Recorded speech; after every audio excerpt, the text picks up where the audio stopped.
Welcome to the Perry Woldhouse 2022 Global Shifts Colloquium, Islands on the Climate Front Line, Risk and Resilience. We're pleased to see all of you at our opening event, a keynote conversation with island ambassadors. This event, moderated by Dr. Michael Weisberg, will offer us a chance to hear firsthand accounts of the climate change-related challenges faced by small island developing states, which are the first and often the hardest hit by the worst impacts of climate change. It's an opportunity to learn from this special subset of countries and understand how global policymakers, as well as other stakeholders, can and should respond to the existential challenges of global warming. Before we begin, I should also thank Carnegie Corporation for their generosity, without which we would not be here today. I would like now to take a moment to welcome Dr. Michael Weisberg, Senior Faculty Fellow and Director of Postgraduate Programs at Perry Woldhouse and Faculty Member and Chair Extraordinaire in the Philosophy Department at Penn, to the stage. Thank you.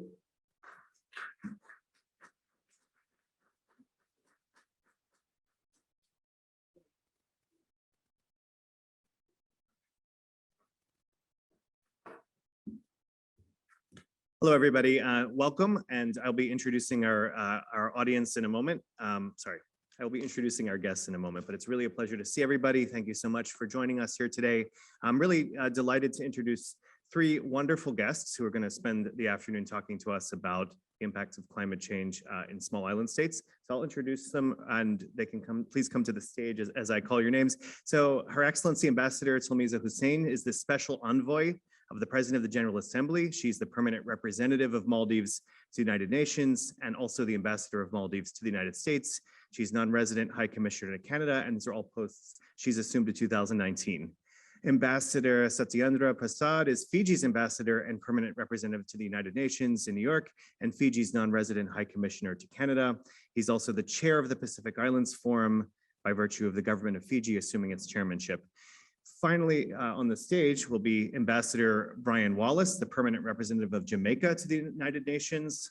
Before this assignment, Ambassador Wallace was director of the St. Manley Wallace & Sons tourism, hospitality, entertainment, real estate, and construction firm in Jamaica since 2015. Finally, on the screen, sadly not with us today in person, but here with us remotely is Ambassador Walton Webson. He's the permanent representative of Antigua and Barbuda to the United Nations and chair of the Alliance of Small Island States. All of our colleagues here today, all of these wonderful ambassadors are the leading voices in climate change, representing the voices of small island developing states. I'm going to take my seat in a moment, but what I've asked each of them to do is to just spend a few minutes talking to you about climate change from the perspective of their countries, the sorts of the challenges that they already face as they already see the impacts of climate change, what they would like you to know about that, what they need to, what they're already doing in their countries to combat climate change, what they need from all of us. So, Your Excellencies, welcome to the University of Pennsylvania. It's such a great pleasure to have all of you. And we're going to start, we're going to go alphabetical order by ambassador's name and not by country name. And that would be the floor to Ambassador Hussain. So all of you welcome. Ambassador Hussain, the floor is yours.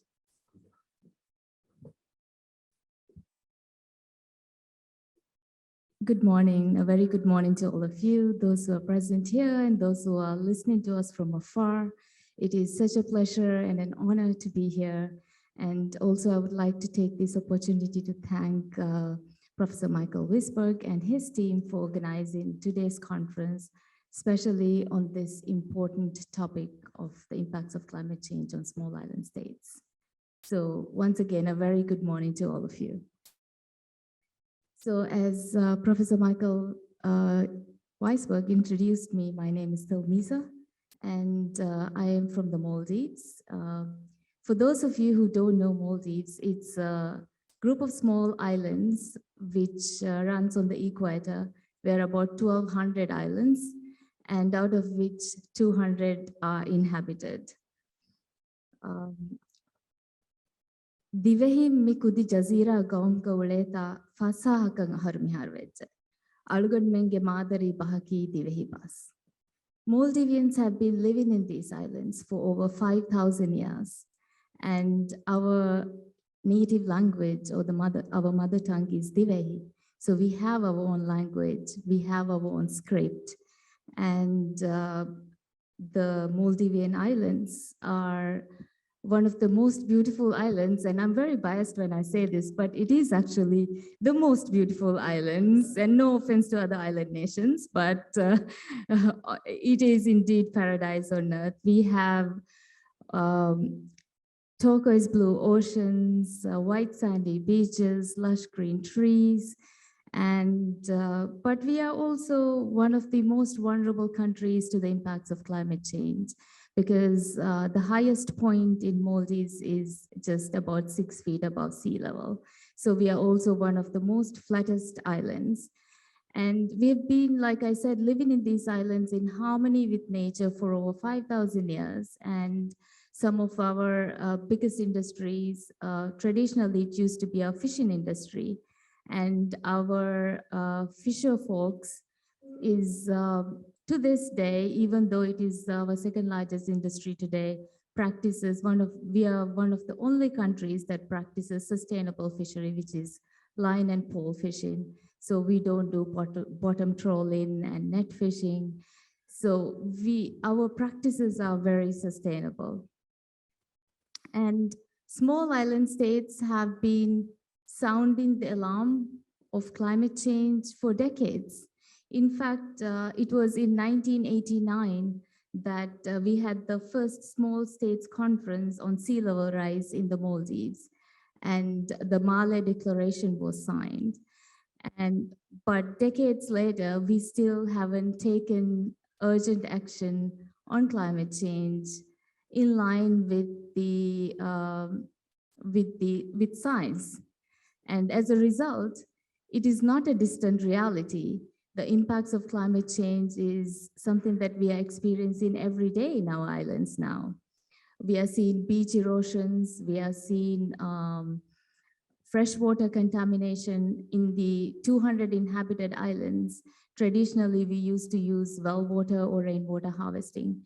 And today, in none of these islands, we can use well water as a source of drinking water. So we have to rely on desalination or import of water, fresh water. So we are seeing tidal swells, king tides, coral bleaching, frequent El Ninos back to back, which is not giving time for coral reefs to recover. So the reefs are dying. And I'm sure my colleagues will elaborate more on the impacts of climate change. But for us, this is our home, and this is where our great-grandparents lived, and our grandparents lived, and our parents lived. And this is where we would like to see our children grow up. And it is very sad to see the right in front of our eyes, our islands being destroyed, and not due to any thing we did. So some of my most distant memories, yesterday I talked about my 10-year-old, myself when I was 10 years old. I remember going to Hitadu, my grandfather's island, and snorkeling the reefs. The vibrant colors I used to see, the fish, the schools of fish that would be swimming in among the vibrant corals. And today, not too recently, a few years ago, when I went back to the same reef, you don't see the colors anymore.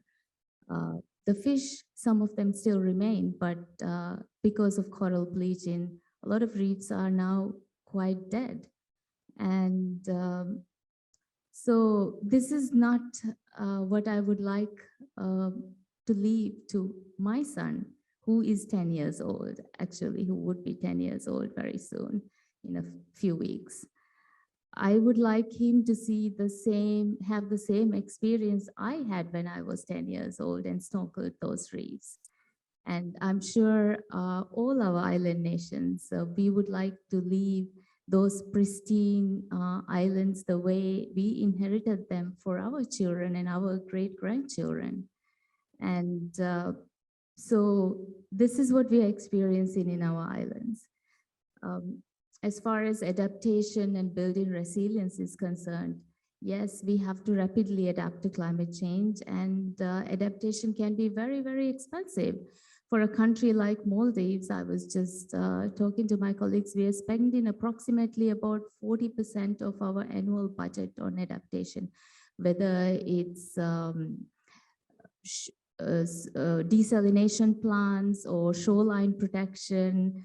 We are spending a lot of money on adaptation, and just on shoreline protection, we spend about $10 million a year. And if you are to protect all the shorelines of all the 200 inhabited islands, we are looking in the range of about $10 billion to protect all the shorelines of about 200 inhabited islands in the Maldives. So when you put that in context of climate finance, you're talking about the $100 billion goal. And I think that's a very, it's a very token goal, because $100 billion is obviously not enough. The amount of climate financing that is needed is in trillions of dollars. So we have to be, I think we have to start really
a token amount.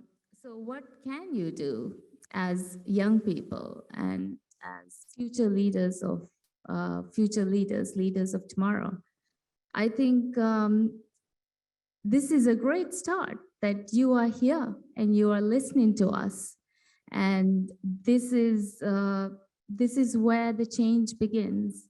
It's important, I think, for young people like you to come to events like this, to listen to us, to listen to our lived experiences, and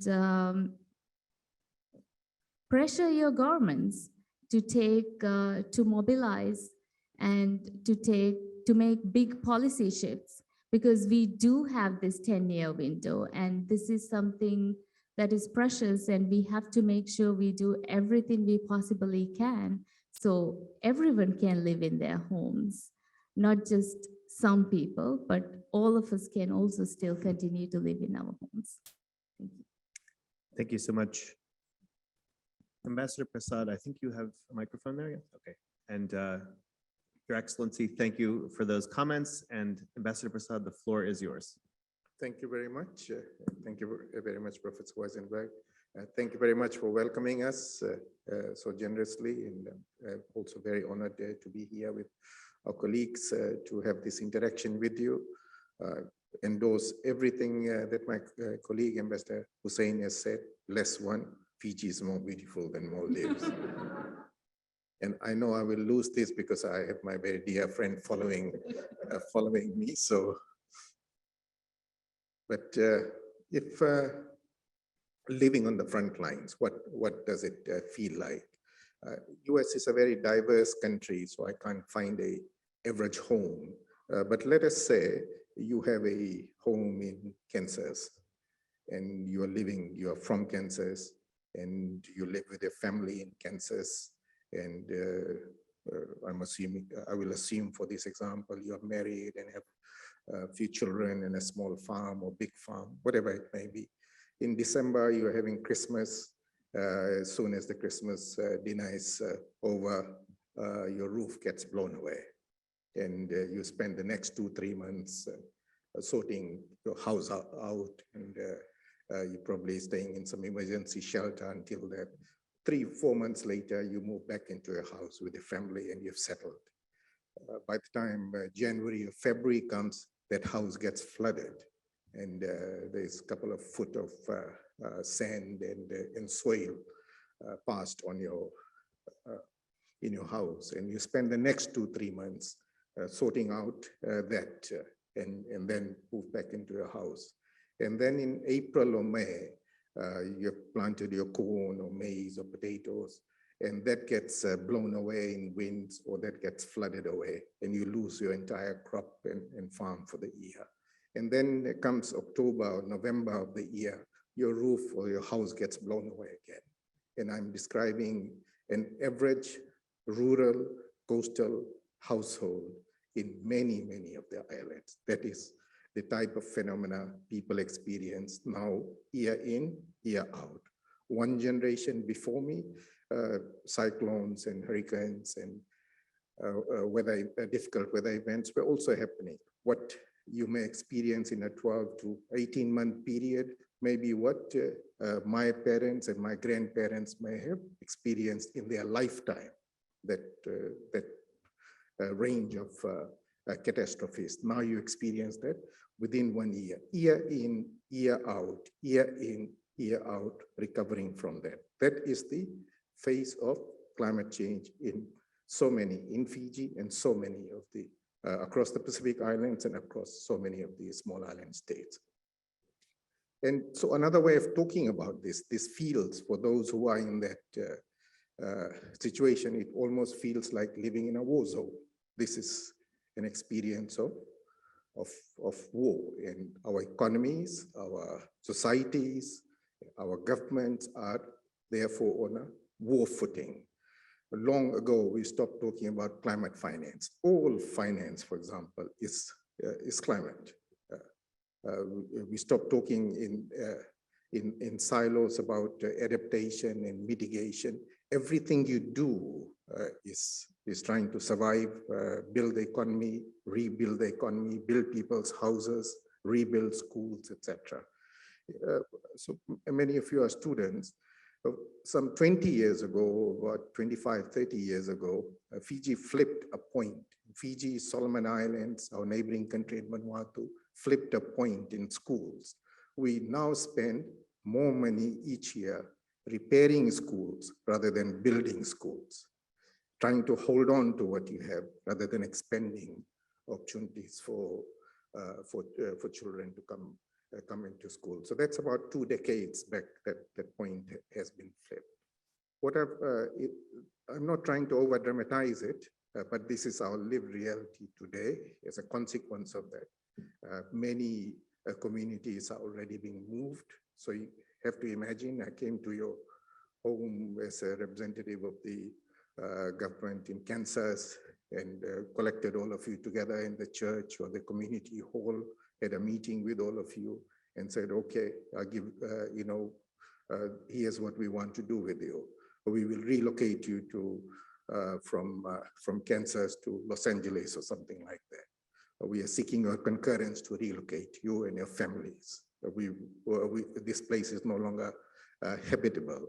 And this is a conversation my government, many of our governments are having with our communities every day. We are in Fiji right now relocating 46 communities. We have another 280 communities, and we do not have money for any of these things. We pay for this through our domestic resources. We pay through this through a carbon tax. We tax fuel, and we've imposed a tax on dirty fuel and several other things through which we are paying for relocation. But this is a pace of relocation we can manage, and if we are able to relocate 46 of our communities further inland, we will be saving lives, we'll be rebuilding their livelihoods. But if I asked you, do you want to move from your home to someplace 1,000 miles away, where you know nobody, where you don't have friends in schools, You will be going to new school. You'll be trying to find a new way to earn your living because you can't do agriculture in downtown Los Angeles. You will say, no, I don't want to move. It is all very difficult, very, very difficult. And what I'm describing to you is our lived reality today. It is possibly the lived reality for many, many coastal communities in America, in North America, in Canada, and so many other parts of the world.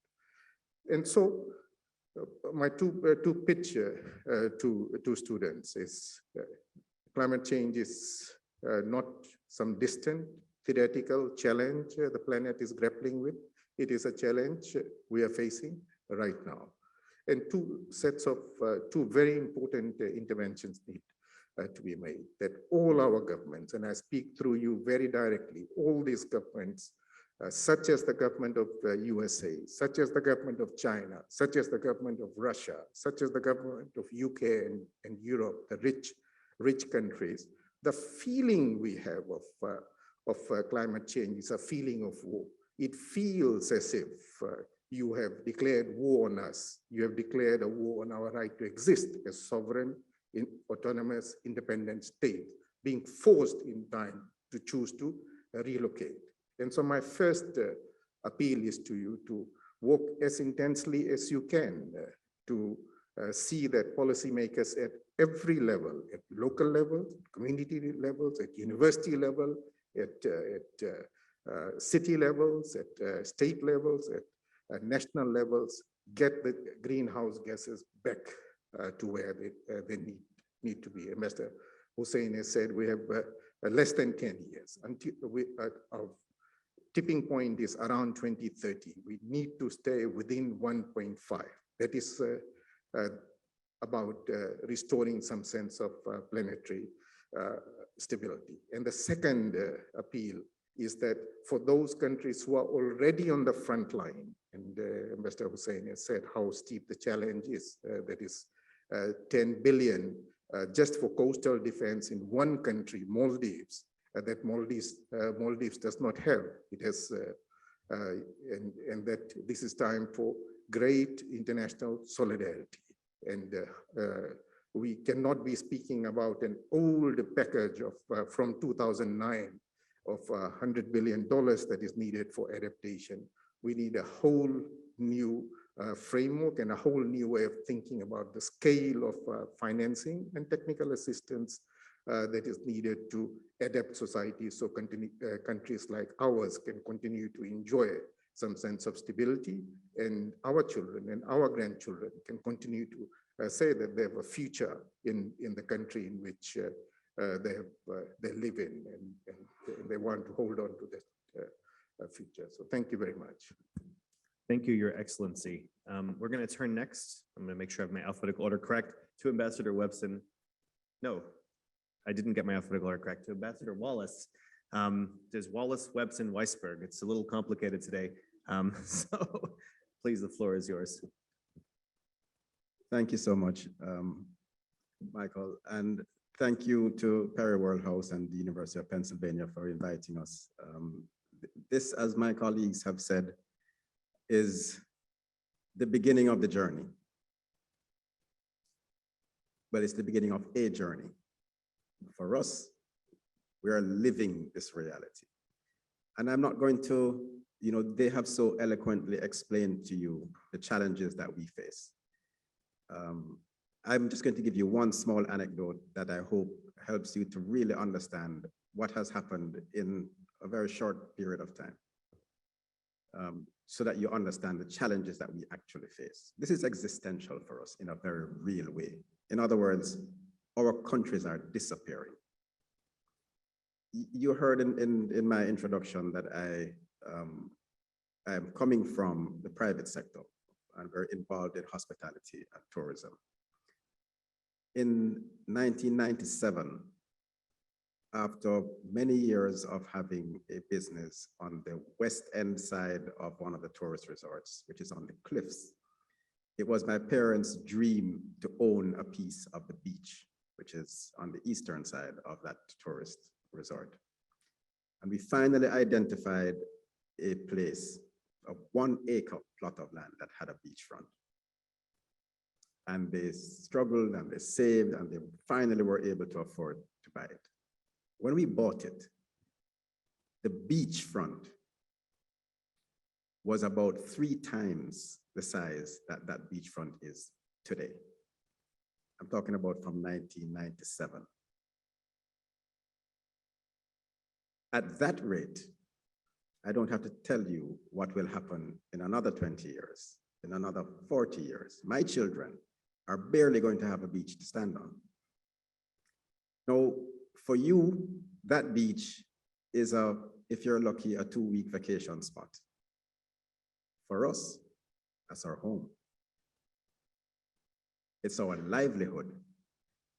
It's the livelihood that we provide for our employees who have been working for us for decades. Their families depend on that space for their survival as well. So, there is a tendency to think of those countries that are on the forefront, like small island developing states, of climate change as somebody else's problem, a problem somewhere else that doesn't really impact us. And I think one of the ways that we have to change our own thinking, all of us, is to stop thinking that it's somebody else's problem. And I would invite you to think of yourselves in this way. If I were to ask you who you are, you would tell me that you're an American, you're a Canadian, you're a Jamaican. But you wouldn't tell me that necessarily, first off, that you're from Wichita, Kansas, or Tallahassee, Florida, or Kingston, Jamaica. You would say you're Jamaican, or you're American, or you're Canadian, you're Chinese. So what happens outside of your own individual living space, you take ownership of as well. So as an American, you live in Philadelphia now, but you care about what happens in the rest of America. Think of yourself as having this conversation with a broader perspective. Who are you? You are a human being who occupies planet Earth. First and foremost, we have some artificial boundaries that separate us, these national boundaries that create spaces that we feel safer in. But at the end of the day, this planet is home to all of us. It is our global living space. So we have to take ownership of it. Climate change is not a small island developing state problem. It is a global problem. Global problems require global solutions. Just historically, Jamaica is celebrating 60 years of independence. We have a colonial past, a history, I'm almost going to say enriched by the experience of slavery, because that's part of what has made us so resilient now and so focused on success. But 60 years in charge of our own affairs to try to make right 400 years of exploitation is not a long time. And I say that to say, some of you may ask, why aren't you doing more to help yourselves? Well, we are trying. We're doing the best that we can. But we did not benefit from industrialization because that was not a priority for those who controlled our spaces at that time. Our role was to supply resources and wealth to others. Our development didn't matter. But those who benefited from industrialization are now the wealthy countries. Guess when the damage to the climate cycle started? During the period of industrialization. That's what we are reaping now. So on the one hand, we did not get the benefits of that effort. On the other hand, the wealthy countries did. The wealthy countries, having enriched themselves through not only the exploitation, but also the industrialization, have sparked this climate change. They have the ability to adapt and to be more resilient to the impacts. We don't. So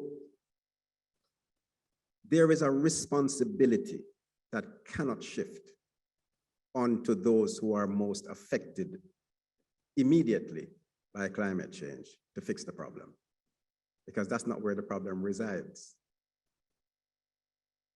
We are facing the cost of it, but that's not where the problem resides. So what can you do about it? Well, we all know what has to be done. Countries like ours have to be spending significant percentages of our budgets on adaptation, on resilience, on building back, on rebuilding, building houses and then rebuilding, building schools and then rebuilding. You know, we live in a hurricane alley. The hurricanes are getting more and more intense year by year.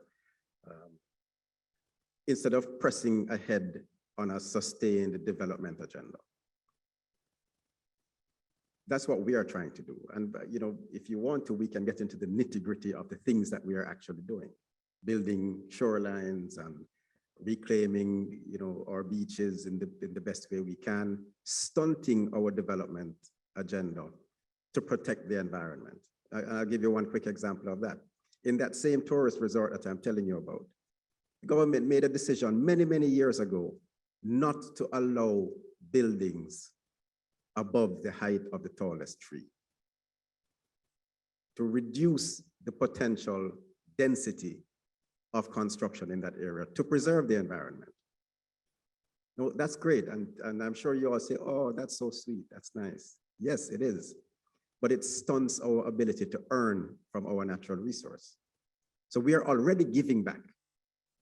We're closing down what we could be earning in an effort to protect that environment. So in many ways, and that is just one example, in many, many ways, we are playing our part. The global community now needs to play its part. It needs to meet the targets, the 1.5 that we've heard. We can't say, if we don't meet it, then so be it. No, action has to be taken. Leaders respond to activism. The real power in democracies reside with the people. You are going to be the leaders in 20, 30 years, but we don't have 20 and 30 years. So your activism has to start now. And your voices are important. The University of Pennsylvania is one of the most respected universities in the world. When you, as future leaders, speak, your leaders must listen. But you need to have that fire in your gut. You need to feel the motivation that you're speaking not as an advocate for somebody else. You're speaking as an advocate for your home, your planet. And so this engagement should be seen, in my view, as that spark that sets you on a journey that you keep in the back of your minds in everything that you do, that says, I would not leave my own home like this. Well, guess what? This is my home. So let's do what we can to make it right. Thank you. Thank you, Your Excellency. Ambassador Webson, the floor is yours. Thank you very much. I trust you can hear me. We can. Yes, great. Thank you. And thank you very much, Mr. President.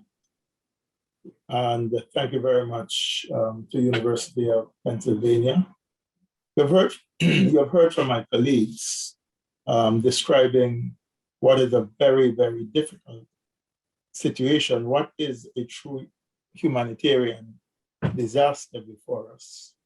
I will not speak specifically on Antigua and Barbuda, but speak generally about the challenges that small island states face in my capacity as chair of the Alliance of Small Island States. Before I do that, let me just quickly say, with reference to Antigua and Barbuda, I'm sure you're all aware, and my colleague, Ambassador Wallace, just made reference to the intensity, the increased intensity of hurricanes and cyclones. And so I know you're all aware that in 2017, the first Category 5 hurricane hit the Eastern Caribbean and completely destroyed Barbuda, which is one of the smaller islands that make up the twin island, really twin island state of Antigua and Barbuda and Redonda. And for the first time in hundreds of years, every single human being living on the island of Barbuda had to be evacuated. And yes, it's only 2,000 or a little over 2,000 people, but that's their home. They had to leave and then suffer the consequences, sometimes the indignity of being resettled in makeshift settlements on Antigua. And for anybody, that's traumatic. And for island people with their particular beliefs, that's very traumatic. We know that in the last 20 years, in this century, over 330 major natural disasters has hit the islands of AOSIS. And that's 330. And that's a significant pace, just to think of it. As the chair of the Alliance of Small Island States, I'm pleased to share some of our thoughts in this process and where we're going. The Alliance is 39 small island nations within the United Nations family. And we are not huge economies.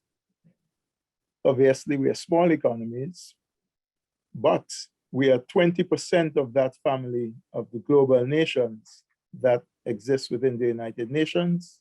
And we obviously have a right, like everybody else, to self-determination. The right to self-determination is important to us because we're not just one homogeneous group. We are each individual island with individual nationhood, and we have our independence. Our vision for the future ranges from highly localized, self-sustaining communities to economic powerhouses in our own rights. With reference to our need, our quest for self-determination within our communities. We are communities that strive to have independent ways of living, sometimes to maintain our ways of living, our diets, growing locally, and we suffer and struggle to do that with the constant erosion of seawater and our beaches that erode our landscape. And you heard Ambassador Wallace speak of that. You know, Category 5 hurricanes come along and wipe out essential infrastructure. And you heard Ambassador Prasad speak of the need to build schools more than so develop education. And the governments must figure out how to raise funds to rebuild. Plunges many of the islands into unsustainable debt. Small island nations are already borrowing to cope with and recover from extreme, slow onset climate costs that force to tap into pension funds, tap into development funds to relocate communities sometimes, manage manage internal displacement and external migration That is why our group of islands championed 1.5. I think Ambassador Hussein referred to that, to stay alive at the Paris Agreement. It became the war cry, it became the mantra, because it is the goal that Paris that we were able to rally around. Had it not been for islands, we would not be speaking of 1.5. And yet, the latest climate science report shows us that even limiting warming to 1.5 will be damaging to small islands. We like to say it's not a panacea, it's probably the best of the worst.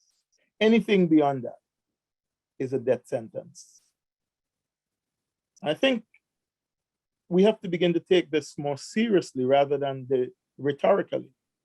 This is a moment of truth, and the science must be dealt with in that way. To realize the future that we as island nations want, the right to live and grow, although climate change was not happening for us, we must fix the problem we have inherited, which is we want to have a global regime that externalizes the cost of each of these catastrophic hurricanes and the pollutions that we face. Reference was made earlier to the industrialization period and the struggle and the pollutions that we are facing today as a result of that era. And therefore the question of how do we manage this? We were the ones, our foreparents' sweat and on their brows were the ones that helped to build the industrialization period. Their great grandchildren and so forth are the ones now suffering this from the struggle that were created through their enforced labor. And we have to find a way. It's a difficult conversation, as we said yesterday, but one that must be had. The United Nations Climate Change Convention must project and preserve island nations given the existential threat that we face. Yet, safeguards are not in place. When the few hectares of lands that we have and arable lands are lost to seawater intrusion and the imported food that we have to now live on is 5 times. It's increased each time. What next for islands? What next? And it sounds like doom and gloom, but I think people must understand and respect this as doom and gloom, because unless we fix it, that's what it is. Island states can no longer absorb the cost of pollution from others. For the past 30 years, our alliance has been calling for a concept that we coined loss and damage. In a nutshell, loss and damage simply means, and it's compensation by the major emitters for the cost associated with climate-induced impacts. These are costs that cannot be avoided even if we adapt our physical and social environment to cope with more extreme weather patterns, such as I said, hurricanes, category 5s, and droughts that we are seeing more. Loss and damage would reflect the cost of climate change on the world's balance sheet, not just on the balance sheet liability as a liability on small islands. Financing for loss and damage, if designed properly, would achieve 2 goals. First, it would provide a more systematic response to climate risks, such as covering the cost of parametric insurance, disaster response, debt forgiveness, or climate-induced mitigation. If people need to resettle elsewhere, then we would have coverage for that. Second, loss and damage would be paid by the polluters for their greenhouse gas emissions. For example, through a carbon tax, thereby making zero emissions technologies even more cost competitive and speeding up the transition towards a green climate. Climate change, my friends, is not a problem that the islands created, but it is surely a problem that our people and our countries are disproportionately burdened by. We are championing loss and damage because it is our right to live our lives and grow our economies in a changing climate as we wish. It is our right that the polluters who polluted this wonderful globe that we live on for centuries pay. It is, in fact, reparatory justice. And some may say it is reparation for climate justice. I thank you. Thank you, Your Excellency. We have about 15 minutes for questions. I have about 30 myself, but I will hold back. So there's a microphone in the back corner. If you'd like to ask a question, please go up to the microphone. Please keep your question extremely brief and tight. If you have someone specific you'd like to ask it to, please indicate that. Otherwise, I will assign it to somebody. While you're thinking about a question, since I was going to ask about loss and damage, I'll ask a different question to any of you that would like to think about this. What scale of climate finance? We're talking about 100 billion and not getting there. How many more zeros do we need to be adding to that number?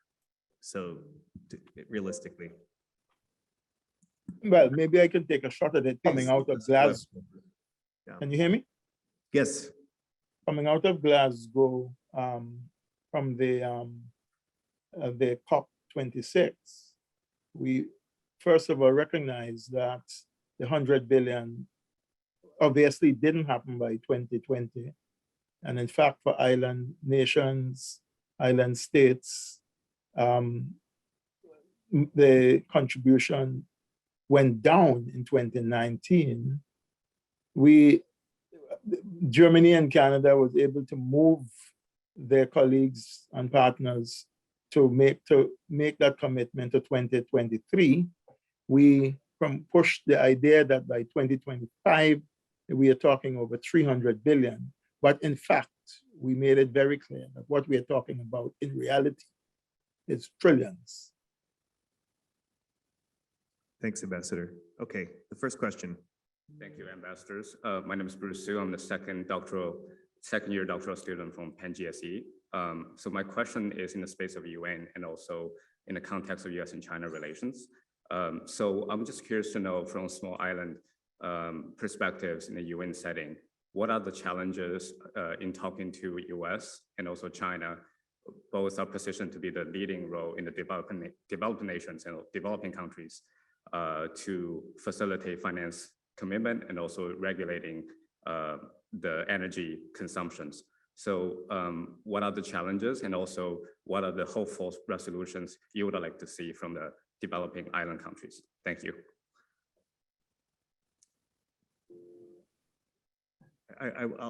For this particular question, I'll see which one of you would like to answer about.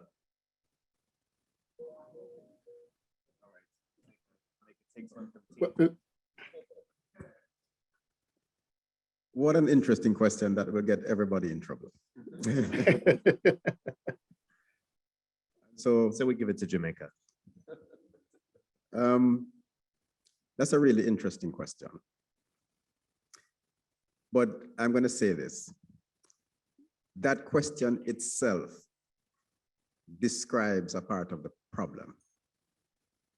That is that we still don't see this as a global problem. We see this as a political problem. This is not a political problem. This commitment is a commitment that is required by all of us. And that's why, I have a couple of pages of talking points here that were prepared by my mission. And you will have noticed that I didn't look at them once. Because the challenges that we face are well known. The political ramifications are also well known. The challenges that we have in a divided world transcend the climate question. Those are political questions, but this is a bigger issue than politics. Your former president, President Obama, always said this is not a red or blue issue. Well, in the same way, this is not a China or US issue. This is not an East or West issue. China suffers from the impacts of climate change, so does the US. China has a responsibility, so does the US. While that discussion is happening, we are still disappearing. So let's focus on reaching a global agreement with global commitments that are agreed and that are fulfilled. That's where we want to go. Thank you so much. Theo. Hello, ambassadors. My name is Theo Melanopoulos. I'm a postdoctoral fellow here at Perry Worldhouse. My question is about your relationship with other island nations outside the alliance and whether you have found it useful to have similar conversations given the possibility of shared challenges with places like New Zealand, the United Kingdom, Japan, Australia even, that are facing these kinds of similar issues to what you are. Ambassador Hussein, would you like to take this one? Well, I think you just gave a list of countries that are not really, they do not face the same challenges. I'm not saying they don't face the impacts of climate change, but they don't face the same challenges as the small island developing states. Because countries like New Zealand or England or Japan, they are quite well resourced compared to the small island developing states, and they are able to adapt more rapidly and better than us. And they are considerably developed countries. So for us, the impacts that we feel are much more different from those bigger countries. And we are also, it is more challenging for us to adapt to the impacts that we are feeling. Thanks. Maybe I can build on that. Sure, of course, Ambassador. And I'd simply say that those countries are also industrialized countries. Those countries are also countries that were quite instrumental in the industrialized age and polluting the globe, most of them. However, as we sit here, countries like New Zealand and the UK are very, Australia and Japan also are very sympathetic in understanding, but they are not in the same category as the small island states. That's why we have the word small island states. Those countries are much larger with resources that certainly can help to address the issues of coal. Well, Australia is a big coal producer, and they raised several questions as we attempted to put in place discussions last year, Japan, and so on. So we could not classify them in the same way that we classify the small island states within the family of the United Nations. Thank you, Ambassador. Lauren's going to read a question from the online Q&A. Our audience is at least 3 times this size, just not all in the building. Thank you, ambassadors, for sharing your perspectives today. Would it be more economical to prevent climate change than attempt to adapt to it? How much money do you think is needed for climate adaptation for small island developing states? Ambassador Prasad, would you like to start? And then I'm sure the rest of you have something to add. Absolutely. I think the ratio is about $1 to $15 for Fiji example, and I'll give a simple localized answer.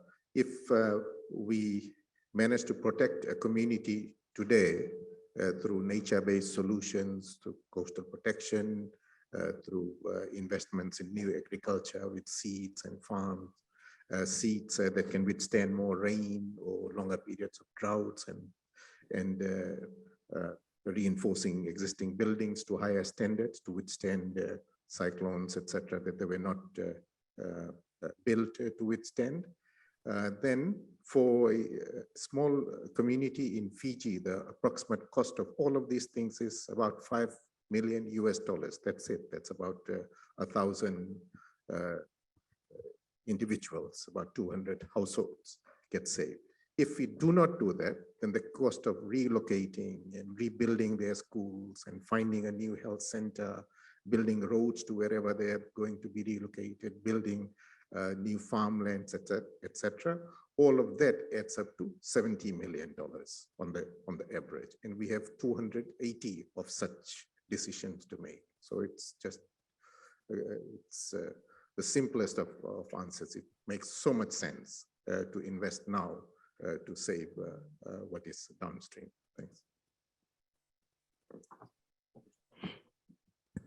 If I might just add to that, I don't have specific numbers on what Jamaica's costs of prevention or adaptation would be, because it's almost impossible to quantify. Why? The challenge that we have is in integrating the policies with our development goals. Because it's not a situation where we can stop doing everything else that we've been doing and simply say, okay, we're going to address this now and we're going to do with this project by project. Some of that has to happen, but the real challenge is our ability to integrate climate resilience and adaptation policies into our development goals generally. Mm-hmm. That's an ongoing matter. And that is going to differ from country to country, depending on their specific needs, their specific stage of development, etc. We have time for one last. Could I add to that? Sure, Ambassador Webson, if you'd like to add something. Very quickly to say, Ambassador Prasad said in his opening discussion, and I agree, why do we want to silo mitigation and and adaptation? I don't think we want to silo quote unquote prevention versus adapting. If you put that into the development context, which Ambassador Wallace just made reference to, it is clear that's not a choice that we want to be making. We have to adapt, and we have to be working with nature-based and environment in protecting our environment at the same time. So there's no segregating X over Y here. It is for our development purposes, one approach in working on mitigation and adaptation. Thank you, Ambassador Webson, and Ambassador Hussain would like to add. Yeah, I was just going to say, yes, we can put a dollar value on adaptation, cost of inaction, and measure it against what it would be if in terms of recovery or rebuilding. But can you actually put a dollar value on cost of inaction if you put intangibles into that equation? So you're talking about cultures, you're talking about traditions, you're talking about languages, you're talking about ecosystems. Can you actually put a dollar value on all those things that would also disappear, which is the cost of inaction? So it is really immeasurable. The cost of inaction is immeasurable. Thank you, Ambassador Hussain. The final question, Professor Lassiter. Hi, thanks so much for talking with us today. It's so interesting to hear your perspectives.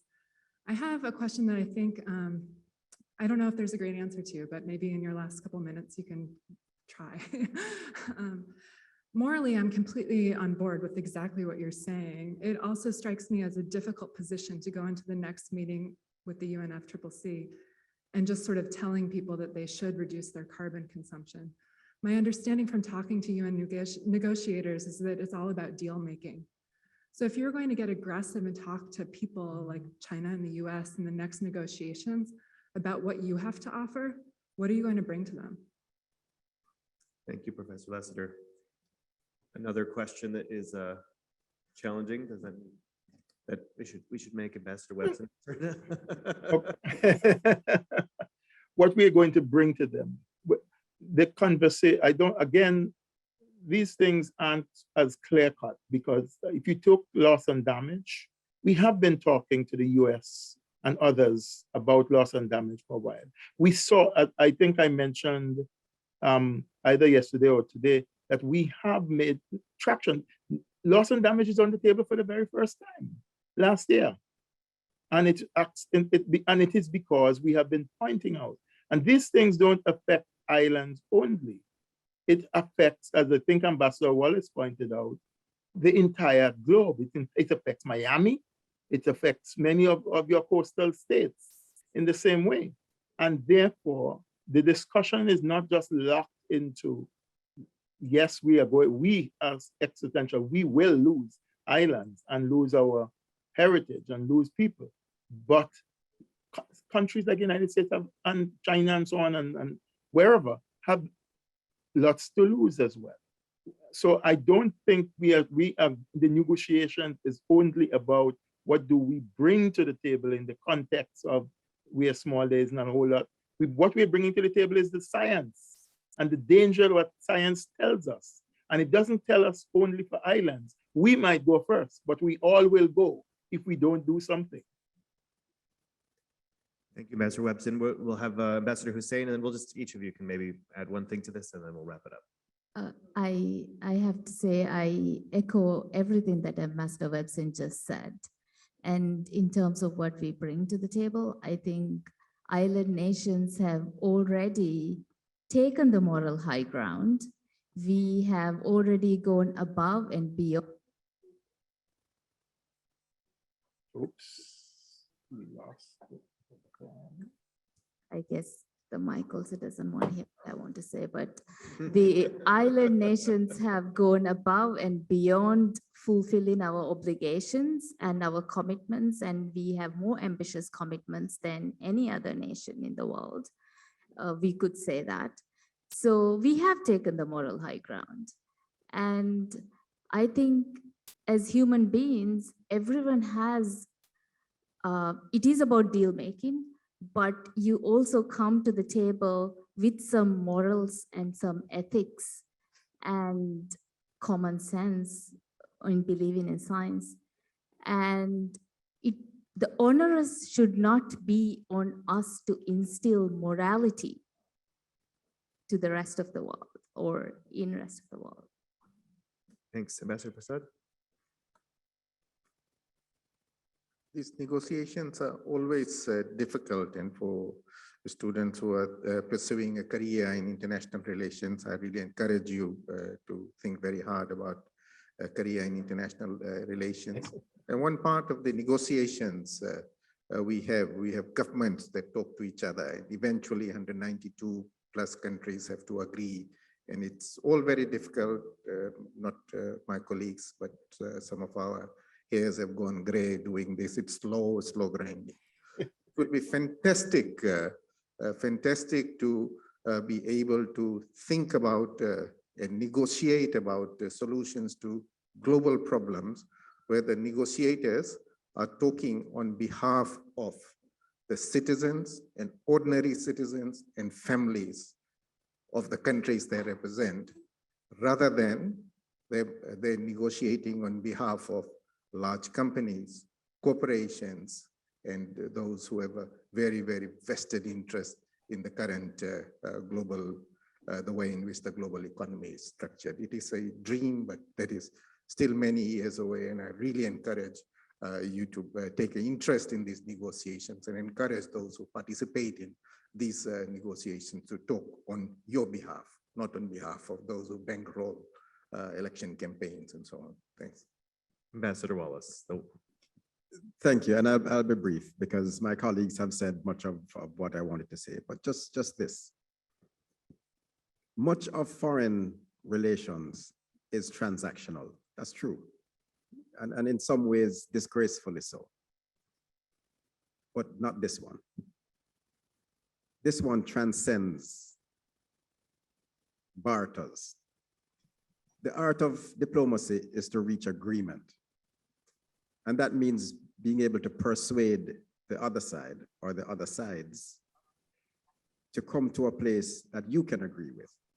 That's the nature of the discussions that we must be having about climate change, not about what small island states are going to give up again so that you can take the action that is necessary to save our planet.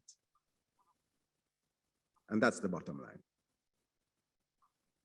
Thank you, Ambassador. Thank you so much, Your Excellencies, for all of your insights and taking the time to spend this morning with us here at the University of Pennsylvania and really guide our thinking and really bring these very, I think, deep issues about reparative justice right to the center of discussions of climate change. I really appreciate your final comment about not making this transactional, but all four of you have really pointed to the kind of how to link the moral imperative to the complex process of multilateral negotiations, and also the role that all of you, especially many of you are students, the role that you play on the street in really forcing the hand of your government. So thank you again. I really, really appreciate you being here. To the audience, thank you for joining us today. I want to also let you know that there are two more wonderful events today as part of this Global Shifts Colloquium in this very space at noon. Oceans at Risk with ocean explorer Fabian Cousteau and Lisa Friedman of the New York Times. This event will begin in about a little over 30 minutes here in the Global Forum at noon, and it will be followed by lunch. And then the third and final event of the day will be an online-only event, The Art of Climate Resilience, with the Marshallese Island poet and climate envoy, Kathy Jetnil-Kingener, and climate activist and author and scientist, Bill McKibben. That will take place virtually at 4 o'clock. So please join us for all of those events. As always, you can find a recording of this event on our YouTube channel, find out about all of our great events from the web, from Twitter, Facebook, Instagram. Many of these will be in the fall and not in the rest of the year because the semester is ending. But thank all of you for joining us today, and have a wonderful rest of your day. Great weekend, and good luck to the students on finals. Thanks, everybody. But can I give a quick shout out to all the students who are protesting with the tents on the Sure, of campus course. right now? Some of them might be in the room. Thank you, everybody.